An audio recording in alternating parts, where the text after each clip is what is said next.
स्वागत है आप सबका मेरी भविष्यवाणियों की पुस्तक में। तो आइए हम आज के पवित्र वचन को पढ़ेंगे जो कि परमेश्वर के दास प्रेरित अंकुर यूसुफ नरूला जी के द्वारा लिखा गया है। आत्मिक विश्राम।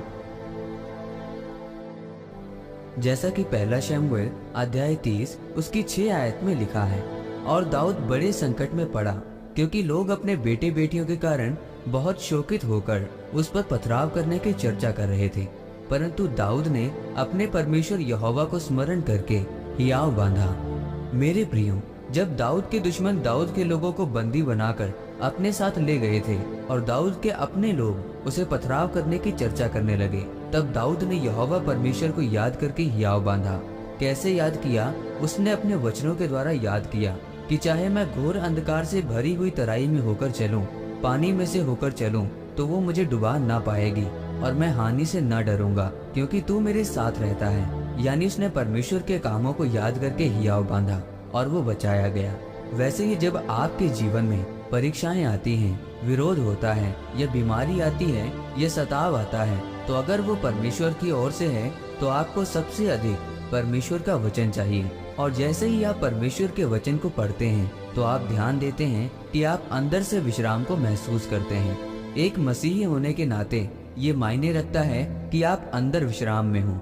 शैतान भी आपके खिलाफ वचन का प्रयोग करता है, और जब लोगों के अंदर वचन नहीं होता तो वो उसकी बातों पर विश्वास कर लेते हैं, और बहुत से लोग परमेश्वर की योजना समझ नहीं पाते और परमेश्वर से दूर हो जाते हैं।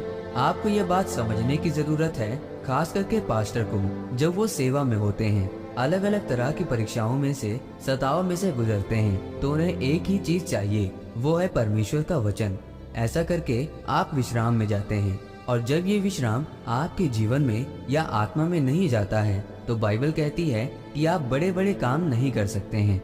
मेरे प्रियो, जब आप विश्राम में नहीं होते हैं तो आप घबराए होते हैं, क्योंकि जब आप बाहर की दुनिया की खबरें सुनते हैं तो आपका अंदर का विश्राम कम हो जाता है।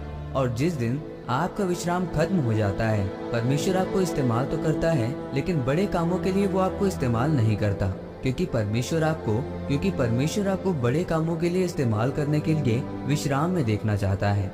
विश्राम का मतलब वो नहीं है कि वो सुसमाचार प्रचार ना करें, प्रार्थना ना करें, उपवास ना करें या सेवा ना करें, बल्कि जिसके अंदर विश्राम का आत्मा आता है वो डरता नहीं है और ना ही घबराता है। उसे पता है कि एक बड़ी गवाही उसका इंतजार कर रही है, शानदार दिन उसका इंतजार कर रहे हैं। आज लोगों के अंदर विश्राम क्यों नहीं है? क्योंकि उनका ध्यान हमेशा अपनी चंगाई की तरफ, बच्चों की आशीष की तरफ या तरह तरह की आशीषों की तरफ लगा रहता है, इसीलिए उनके अंदर विश्राम नहीं है।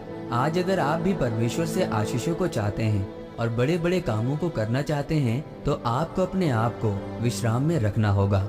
आमीन। आइए इस प्रार्थना को आप मेरे साथ एक मन होकर करें। सर्वशक्तिमान परमेश्वर, इस वचन के लिए मैं आपका धन्यवाद करता हूँ और प्रार्थना करता हूँ कि आप मेरे अंदर से दुनियावी बोझ को निकालकर मुझे आत्मिक विश्राम को दें, ताकि मैं आपके कामों को कर सकूं। प्रभु यीशु मसीह के नाम में आमीन। परमेश्वर आप सबको आज के वचन के ऊपर मनन करने के द्वारा आशीषित करे। आमीन।